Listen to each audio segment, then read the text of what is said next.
بسم اللہ الرحمن الرحیم۔ السلام علیکم رحمۃ اللہ وبرکاتہ۔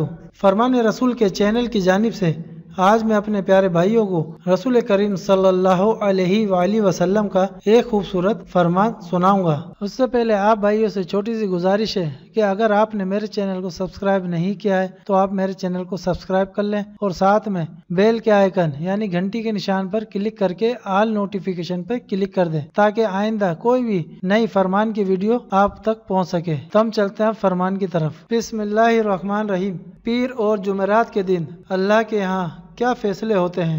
حضرت جابر رضی اللہ عنہ سے روایت ہے کہ رسول اللہ صلی اللہ علیہ وآلہ وسلم نے ارشاد فرمایا، پیر اور جمعرات کے دن اللہ تعالیٰ کی بارگاہ میں بندوں کے اعمال پیش کیے جاتے ہیں۔ مغفرت طلب کرنے والوں کی مغفرت کی جاتی ہے، توبہ کرنے والوں کی توبہ قبول کی جاتی ہے، لیکن کینہ رکھنے والوں کو ان کے کینہ کی وجہ سے چھوڑے رکھا جاتا ہے، یعنی ان کا استغفار قبول نہیں ہوتا جب تک کہ وہ اس کینہ سے توبہ نہ کر لیں۔ تو ناظرین آپ دیکھ سکتے ہیں یہ حوالہ ہے طبرانی میں۔ تو ناظرین حضور کے اس ارشاد کو زیادہ سے زیادہ پہنچائیں، لوگوں تک شیئر کریں تاکہ وہ بھی سمجھ سکیں۔ کینہ ایک ایسی چیز ہے جس سے اللہ تعالیٰ بھی ناراض ہوتا ہے، اور اللہ تعالیٰ ہم سب کو اس چیز سے بچنے کی توفیق دے اور ہم اپنی 5 ٹائم کی نماز کی پابندی کریں اور وقت پر ادا کریں اور لوگوں کو بھی نماز پڑھنے کی تلقین کریں۔ السلام علیکم رحمۃ اللہ وبرکاتہ۔